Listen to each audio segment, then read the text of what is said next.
3장 1절부터 13절까지에 있는 하나님의 말씀을 들으십시오. 이스라엘 자손이 각자의 성읍에 살았더니 일곱째 달에 이르러 일제히 예루살렘에 모인지라. 요사닥의 아들 예수아와 그의 형제 제사장들과 스알디엘의 아들 스룹바벨과 그의 형제들이 다 일어나 이스라엘 하나님의 제단을 만들고 하나님의 사람 모세의 율법에 기록한 대로 번제를 그 위에 드리려 할세. 무리가 모든 나라 백성을 두려워하여 제단을 그 터에 세우고 그 위에서 아침 저녁으로 여호와께 번제를 드리며 기록된 규례대로 초막절을 지켜 번제를 매일 정수대로 날마다 드리고 그 후에는 항상 드리는 번제와 초하루와 여호와의 모든 거룩한 절기의 번제와 사람이 여호와께 기쁘게 드리는 예물을 드리되 일곱째 달 초하루부터 비로소 여호와께 번제를 드렸으나 그때 여호와의 성전 지대는 미쳐 놓지 못한지라. 이에 석수와 목수에게 돈을 주고 또 시돈 사람과 도로 사람에게 먹을 것과 마실 것과 기름을 주고 바사왕 고레스의 명령대로 백향목을 레바논에서 욥바 해변까지 운송하게 하였더라. 예루살렘에 있는 하나님의 성전에 이른 지 2년 둘째 달에 스알디엘의 아들 스룹바벨과 요사닥의 아들 예수아와 다른 형제 제사장들과 레위 사람들과 무릇 사로잡혔다가 예루살렘에 돌아온 자들이 공사를 시작하고 20세 이상의 레위 사람들을 세워 여호와의 성전 공사를 감독하게 하매 이에 예수아와 그의 아들들과 그의 형제들과 감미엘과 그의 아들들과 또 유다 자손과 헤나닷 자손과 그의 형제 레위 사람들이 일제에 일어나 하나님의 성전 일꾼들을 감독하니라. 건축자가 여호와의 성전의 기초를 놓을 때에 제사장들은 예복을 입고 나팔을 들고 아삽 자손 레위 사람들은 제금을 들고 서서 이스라엘 왕 다윗의 규례대로 여호와를 찬송하되 찬양으로 화답하며 여호와께 감사하여 이르되 주는 지극히 선하심으로 그의 인자하심이 이스라엘에게 영원하시도다 하니 모든 백성이 여호와의 성전 기초가 놓음을 보고 여호와를 찬송하며 큰 소리로 즐거이 부르며 제사장들과 레위 사람들과 나이 많은 족장들은 첫 성전을 보았으므로 이제 이 성전의 기초가 놓임을 보고 대성통곡하였으나 여러 사람은 기쁨으로 크게 함성을 지르니 백성이 크게 외치는 소리가 멀리 들리므로 즐거이 부르는 소리와 통곡하는 소리를 백성들이 분간하지 못하였더라. 주님께서 이 말씀을 사용하셔서 우리에게 필요한 은혜를 베풀어 주시기를 원합니다.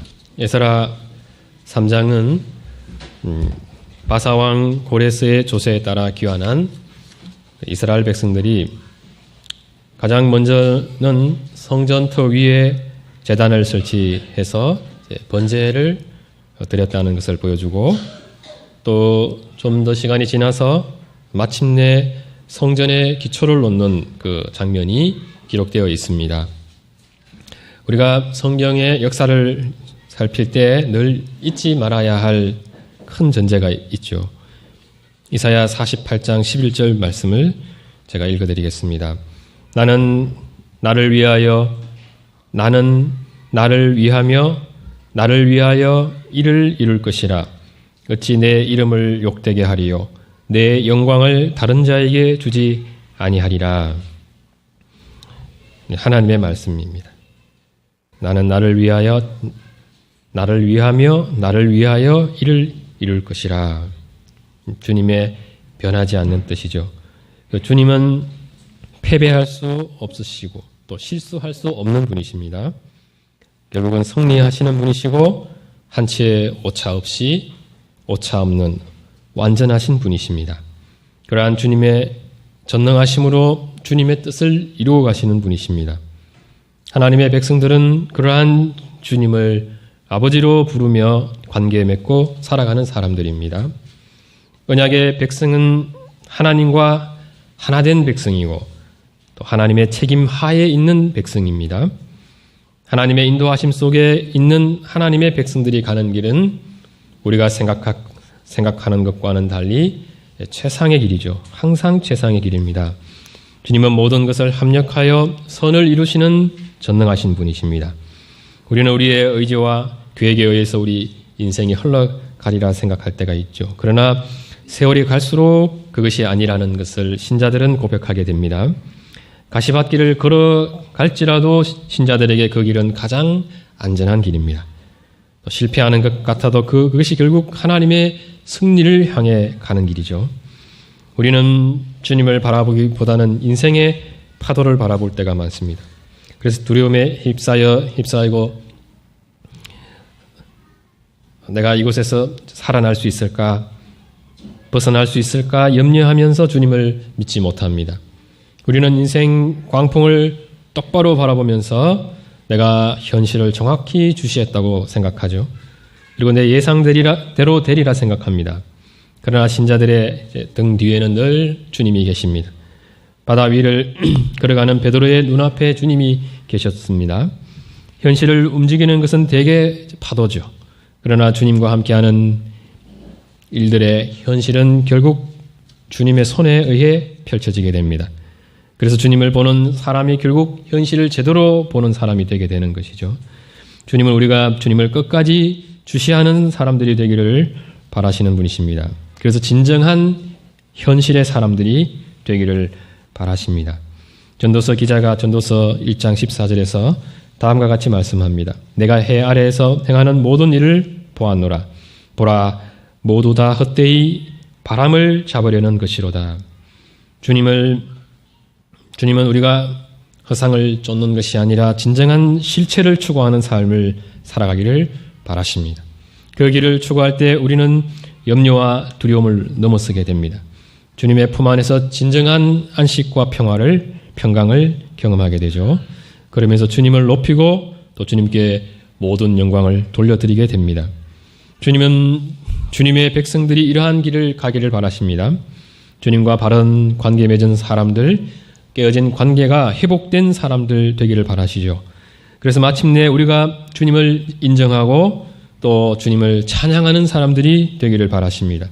이 모든 일들을 주께서 이루어 가시는 그 까닭이 무엇입니까?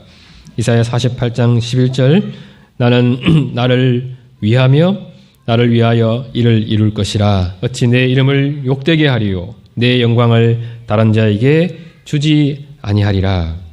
주님은 주님의 영광을 우상에게 또 사람에게 주지 않는 분이십니다. 주님의 영광이 주에게서 와서 주에게로 돌아가게 하시죠. 그러한 변하지 않는 주님의 그 뜻으로 인해서 주님과 언약 맺은 이스라엘이나 우리 삶은 결국 주님의 뜻이 성취되는 방향으로 필연적으로 나아갈 수밖에 없습니다.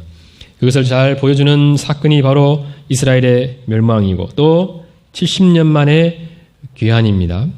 3장은 주님께서 마침내 주님의 영광을 어떻게 거두어 가시는지를 아주 명확하게 보여주고 있습니다.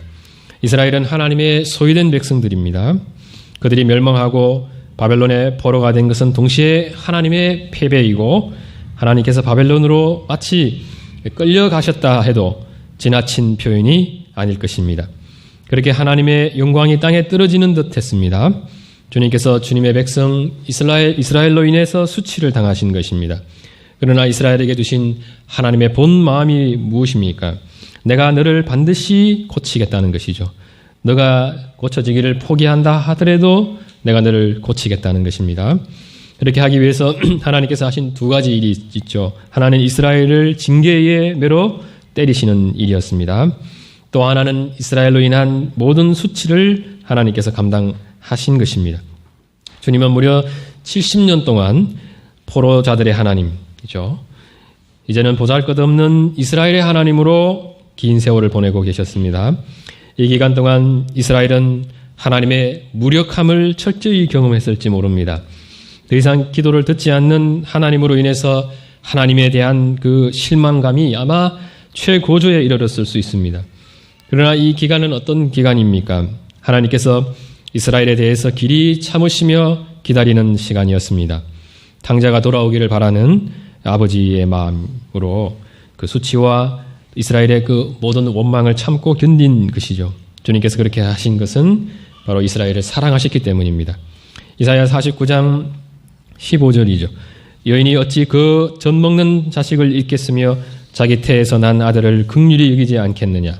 그들은 혹시 잊을지라도 나는 너를 잊지 아니할 것이라. 이것이 하나님의 본심이었습니다. 주님은 탕자가 돌아오기를 애타는 마음으로 기다리신 아버지입니다. 탕자의 목덜미를 붙잡아서 지금 당장 끌고 갈 수 있는 그 힘이 있는 아버지죠.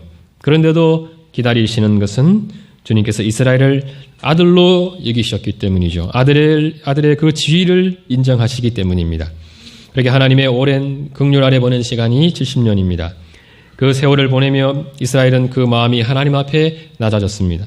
주님을 믿지 않는 자들은 불신한 가운데 나이 들어 가면서 죽어갔을 것입니다. 그러나 주님을 믿는 신자들은 그 주님의 징계로 말미암아 이제 정신이 번쩍 들었죠. 하나님의 나라가 저렇게 폐허가 될 수 있다는 것을 그들은 눈으로 봤기 때문입니다. 하나님이 주신 은혜를 잘 관리하면 되는 줄 알았는데 주님께서 자신들에게 원하는 것은 그 정도가 아니었습니다. 은혜로 인하여 기쁨 가운데 사는 것이 다가 아니라 진정으로 하나님을 두려워할 줄 아는 그 경외심, 그것이 주님께서 원하신다는 것을 알게 되었을 것입니다. 돌이켜보면 지난날 이스라엘은 하나님께서 값없이 베풀어 주신 은혜를 누리며 살았죠. 그러는 동안 그들의 눈에서 하나님은 점점 더 멀어져 갔습니다. 희미해져 갔습니다. 그래서 주님께서 하신 그 일이 무엇이었습니까? 하나님 외의 모든 것을 그들을 눈앞에서 다 거두어 가신 것입니다. 이제 그들이 붙잡고 있던 재산, 또 명예, 꿈, 모든 것을 다 거두어 가셨습니다. 그렇게 바벨론이라는 이 인생 광야로 내모신 거죠. 마침내 하나님의 백성들이 하나님만을 주시할 수밖에 없게 하셨습니다. 하나님의 성전을 사모하게 하고 그 성전에서 드리는 참된 예배를 갈망하게 하셨습니다. 고레스를 통해서 예루살렘으로 돌아가게 된 그 이스라엘 백성들, 그들이 바로 그렇게 하나님의 손에 의해서 빚어진 예비된 사람들입니다. 지난날 실패한 이스라엘이 70년간의 이 재련 과정을 거치면서 남게 된 정금이죠. 그들이 바로 하나님 앞에서 그러한 사람들이었습니다. 주님은 그렇게 이스라엘을 준비해 하셨고, 지난날 이스라엘이 애굽에서 400년간의 긴 세월을 보내며 주님의 구원을 갈망했던 것처럼 바벨론의 이스라엘이 진정으로 주님을 갈망하게 하셨습니다. 바사왕 고레스의 조서가 내려졌을 때의 이스라엘의 반응이 그것을 잘 보여줍니다. 예비되지 못한 이스라엘은 주님의 은혜의 때에 감동하며 반응할 수 없습니다. 그러나 이제 남은 이스라엘은 이전의 이스라엘이 아니었습니다. 그들은 주님의 감동케 해 주심에 반응했고 기쁨으로 주님의 뜻에 헌신하며 순종하고자 했습니다. 바사 왕에 의해서 이루어지는 일이었지만 결국 전능하신 하나님께서 하시는 일임을 알았을 것이고 드디어 왕이신 하나님께서 일어나신 것을 알았을 것입니다. 시편 3편 7절은 다음과 같이 노래합니다. 여호와여 일어나소서, 나의 하나님이여 나를 구원하소서. 주께서 나의 모든 원수의 뺨을 치시며 악인의 일을 꺾으셨나이다. 이러한 고백이 포로된 이스라엘 백성들 속에 꿈틀거리고 있었을 것입니다. 예루살렘으로 귀환한 이스라엘 백성들은 가장 먼저 무너진 나라를 세우고 싶었겠죠. 그러나 그 길을 주님께서 허락하지 않으셨습니다. 하나님과의 회복 없는 그 복을 누리기를 주님은 원치 않으셨습니다. 이스라엘 회복을 통한 그 특권의 그 회복을 기대할 수 없습니다. 그것을 먼저 계산했다면 그들은 성전 재건을 위해 나아갈 수 없죠. 그 일은 오로지 헌신만 요구하는 일입니다. 주님을 사모하고 주님께 경배 드리는 그것을 사모하는 사람들만 참여할 수 있는 일이죠. 그럼에도 4만 명이 넘는 많은 사람들이 성전 재건을 위한 일에 자신을 드렸습니다. 이스라엘은 하나님 앞에 그렇게 예비되어 있었고 주님은 마침내 그들을 이스라엘로 다시 돌아오게 하셨습니다. 3장 1절을 보십시오. 이스라엘로 돌아온 백성들은 일단 각자의 성읍으로 돌아가서 생활했습니다. 그 기간 동안이 그들에게 어떤 기간이었겠습니까? 그 마음이 위로를 받았겠죠. 치료되는 기간이었을 것입니다. 여전히 남아서 살아가고 있는 고향 사람들을 보면서 큰 위로를 받았을 것입니다. 조상 대대로 물려받은 땅을 다시 밟는 그 기쁨은 아마 말로 표현할 수 없을 만큼 컸을 것입니다. 그렇게 고향에서 시간을 보내는 동안 이스라엘은 오랜 바벨론 그 문화에 자신도 모르게 동화된 그 자신들의 모습을 발견했을 것이고 이스라엘의 진정한 정체성이 무엇인지도 확인했겠죠. 그러한 시간을 보내며 그들은 하나님의 성전 재건에 헌신될 더욱더 합당한 사람들로 준비될 수 있었을 것입니다. 주님께서 신자들에게 주님의 일을 맡기기 전에 늘 이런 과정을 거치시는 분입니다. 일을 시키기 전에 먼저 은혜의 꼴을 먹이시죠. 교회 성도들을 섬기다 보면 섬기는 것이 잘 되지 않고 주님을 위한 나의 헌신이 열매를 맺지 못하는 것 같을 때가 있습니다. 그때는 늘 은혜 없이 일할 때입니다. 그때는 일할 때가 아니라 먼저 은혜를 받아야 할 때죠. 남을 섬길 때가 아니라 내가 먼저 주님의 많은 섬김을 받고 성장하며 변화되어야 할 때입니다. 어린아이들은 본인이 어른들을 나름대로 배려하고 섬긴다 생각할지 몰라도 어른의 눈으로 보면 사고만 안 치면 다행이지 않습니까? 자신은 섬긴다고 해도 실제로는 섬김받고 있는 것이고 엄마 아빠의 사랑을 많이 받고 또 섬김받은 사람들이 나중에 성장해서 더 많이 사랑하고 또 섬기는 사람들로 살아간다는 것을 우리가 잘 알고 있습니다. 때로는 교회 전체의 은혜가 부족할 때가 있습니다. 그때는 교인들이 이제 일을 좀 적게 해야 되죠. 말씀과 기도에 좀 더 집중해야 됩니다. 은혜 없이 일하는 일이 지속되게 되면 우리 신앙은 율법적인 또 형식적인 그 신앙으로 떨어지게 되죠. 물론 은혜가 넘치는데도 헌신과 순종이 없다면 신자들은 어느새 영적 태만에 빠지게 됩니다. 교회는 교회 전체의 이런 영적 상태를 주시하면서 지금이 잠잠히 있으면서 은혜를 받아야 할 때인지 가라 하시는 이 주님의 명령에 따라 주님의 일에 헌신하는 대로 나아가야 하는지를 분별할 수 있어야 합니다.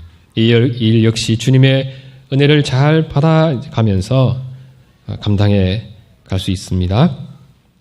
나 자신을 돌아보면서도 지금이 내가 헌신할 때인지 좀 더 기다리며 배우고 또 은혜를 받아야 할 때인지를 분별해서 내가 속한 이 교회 속에서 질서 있게 살아가는 법을 배울 수 있어야 됩니다.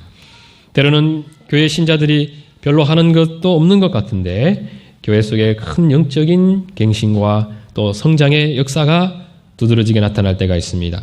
대개 그때는 성도들이 자신도 모르게 이미 준비되어진 때고 이미 하나님께서 신자들의 작은 헌신을 사용하셔서 눈에 띄게 역사해 가시는 때입니다.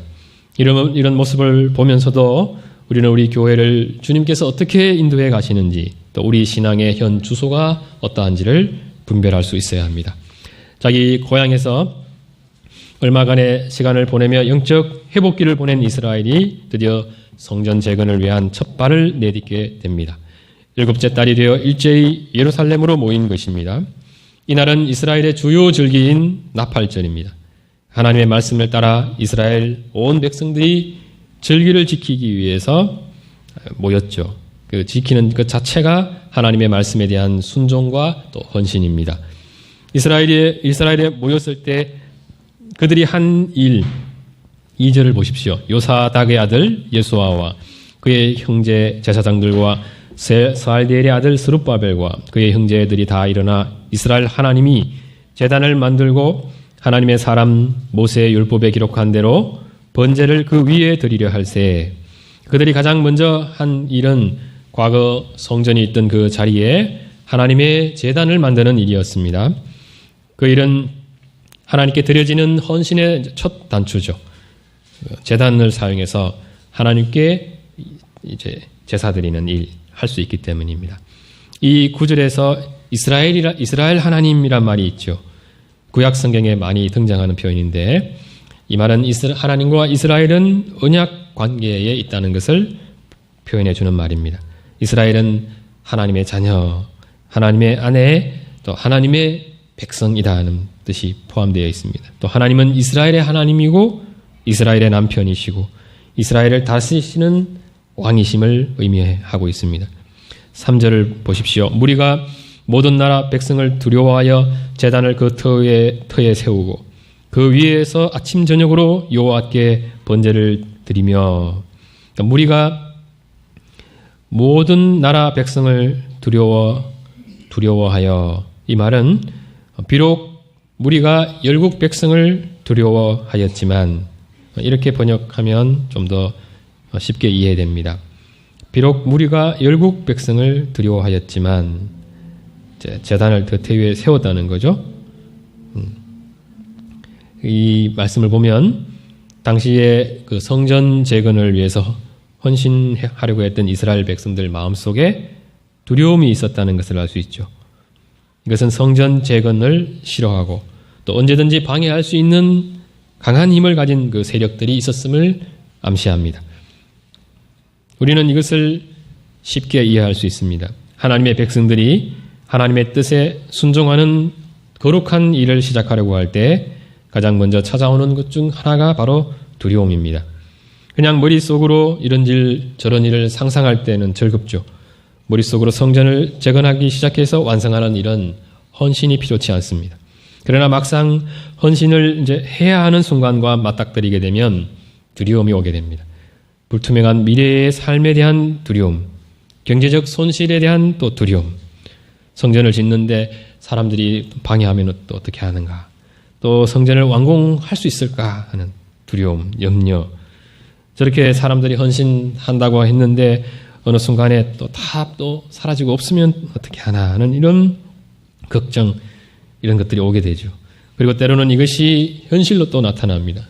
경제적으로 또 손해보고 또 극심한 해방과 박해와 마주할 수 있습니다. 우리 개인의 신앙에서 이런 일이 언제든지 나타날 수 있습니다.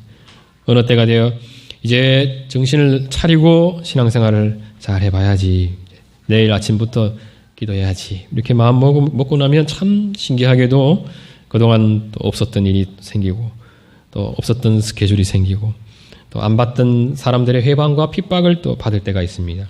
또 큰 은혜를 받아서 주님의 뜻대로 살기로 결단한 후에 시간이 조금 지나고 나면 또 이해할 수 없는 두려움이 밀려드는 것을 경험합니다.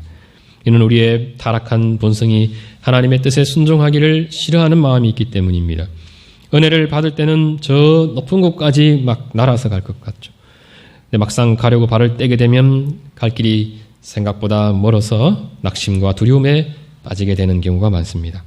은혜를 받을 때는 내 모든 것을 들여서 주님을 위해 드릴 수 있을 것 같은데 막상 또 드리려고 하면 막 손이 떨립니다. 신자들은 이런 때가 늘 찾아온다는 것을 예상해야 합니다.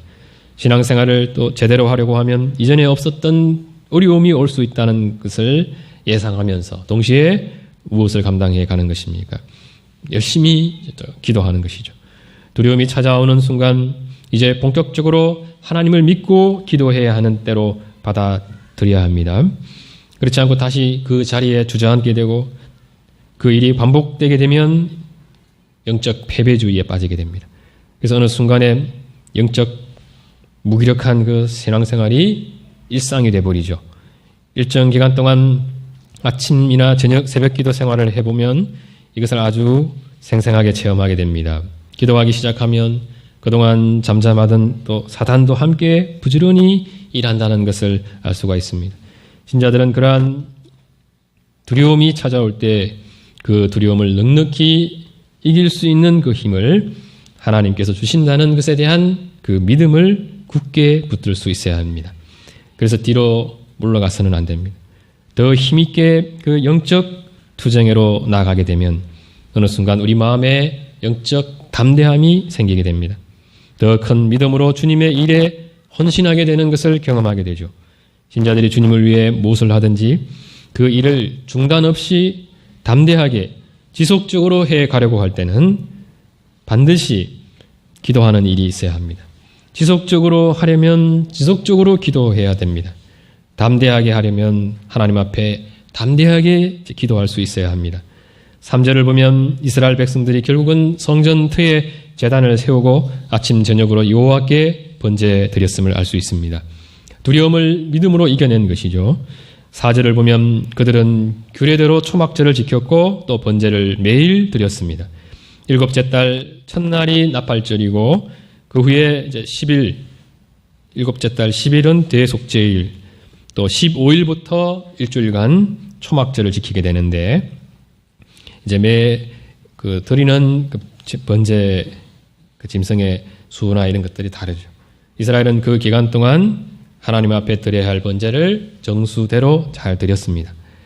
5절을 보십시오. 그 후에는 항상 드리는 번제와 초하루와 여호와의 모든 거룩한 절기의 번제와 사람이 여호와께 기쁘게 드리는 예물을 드리되, 절기 후에도 이스라엘은 아침 저녁으로 드리는 상번제, 또 초하루에 드리는 번제, 그리고 매해 절기마다 드려야 하는 번제를 또 다 드렸다는 것을 알 수 있습니다. 사람이 기쁘게 드리는 예물, 이것은 절기와 상관없이 그때그때 자신의 그 필요에 따라서 하나님께 제사드리며 헌신하는 것을 의미합니다.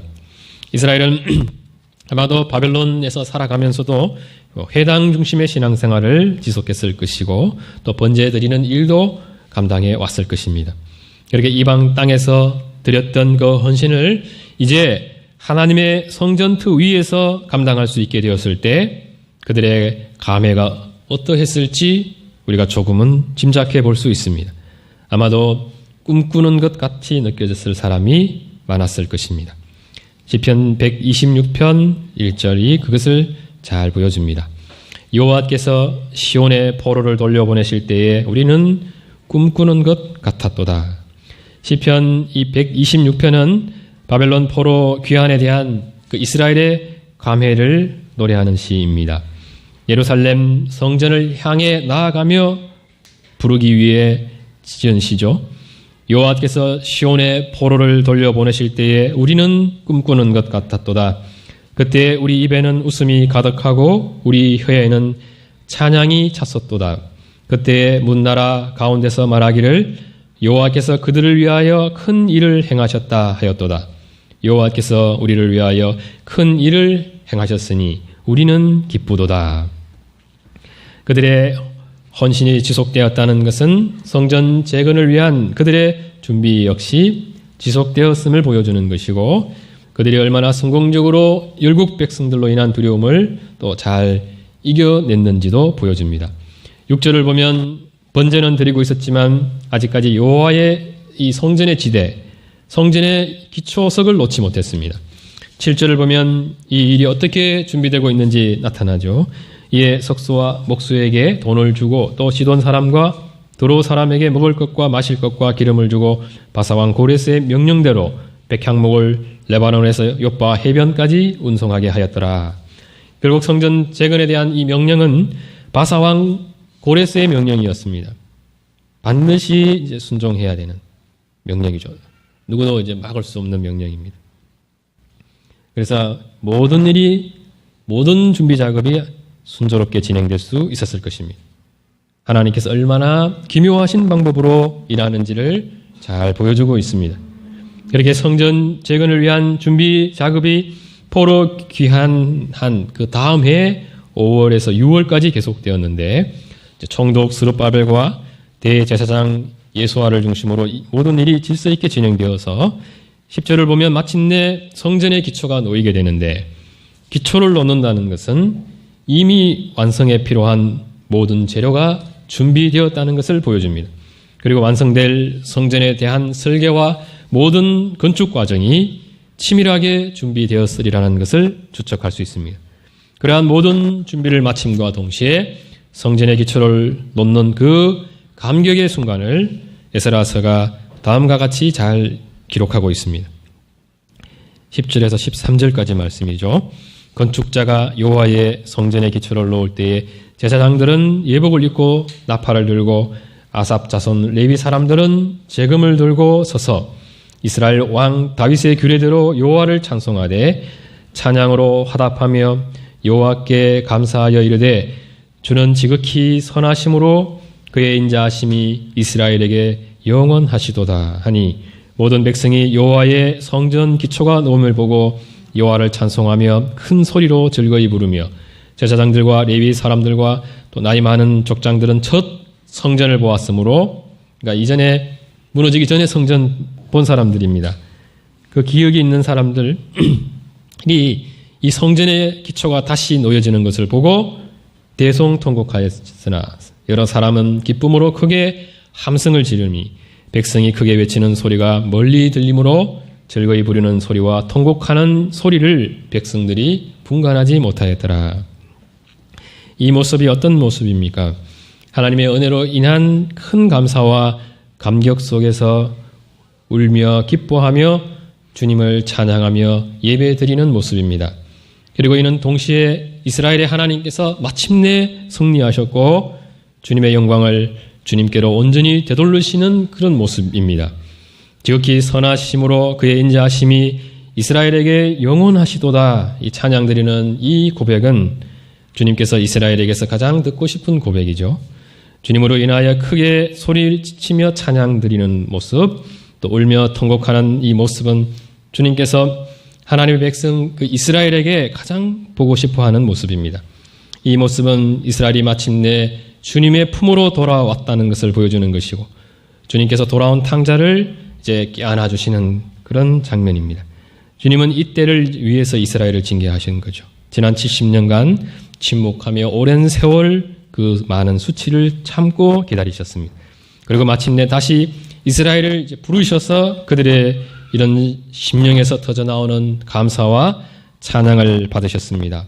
마땅히 받으셔야 할 모든 영광을 하나님께서 받으신 것입니다. 이런 일을 직접 경험한 이스라엘은 이 일이 꿈꾸는 것 같았을 것입니다. 이런 이스라엘의 하나님이 살아계신 전능하신 하나님이시기 때문에 가능한 일입니다. 하나님은 선하시고 인자하심이 영원하신 분이기 때문에 가능한 일입니다. 이런 이스라엘의 하나님은 우리의 하나님이죠. 주님께서 우리를 통해서 마침내 이루려고 하는 그 일, 그것은 바로 이스라엘과 같은 감격과 또 기쁨과 통곡 가운데 주님을 찬양하는 것입니다. 주님은 그러한 하나님의 백성들로 인해서 가장 크게 기뻐하시고 또 영광 받으시는 분이시죠.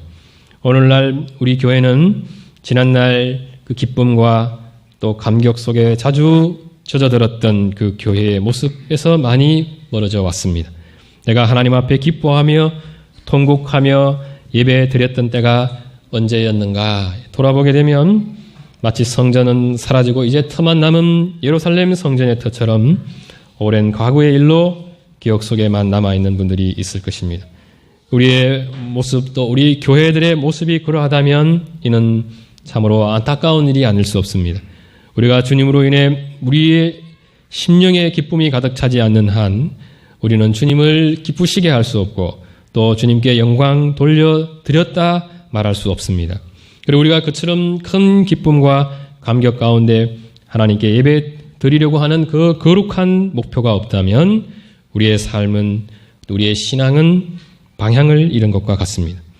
주님께서는 방향을 잃은 이스라엘을 결국은 가장 선한 길로 인도하셨고 마침내 그들을 통해서 주님의 영광을 찾아가신 분이셨습니다.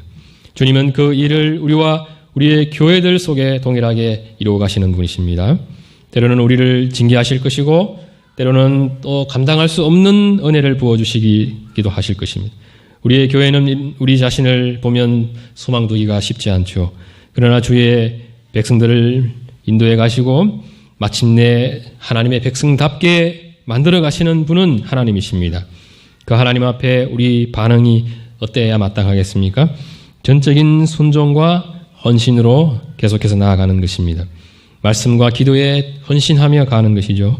이스라엘이 성전 기초석을 놓기 전 오랫동안 매일 끊이지 않는 그 헌신을 드렸던 것처럼 우리 역시 끊이지 않는 지속적인 헌신을 하나님께 드릴 수 있어야 합니다. 날마다 기도할 수 있어야 하죠. 날마다 주님의 말씀을 묵상함으로 주님 앞에 우리 심령을 마치 상번제 드리듯이 드릴 수 있어야 합니다. 우리가 그러한 헌신을 감당할 수 있도록 하나님께서 은혜를 베풀어 주시기를 원하고 또 가장 선한 길로 인도해 주시기를 원합니다. 기도드리겠습니다. 거룩하신 하나님 아버지, 우리에게도 은혜를 베풀어 주시옵시고 우리가 기쁨과 감사함과 통곡함으로 주 앞에 예배 드릴 수 있게 해 주시옵소서.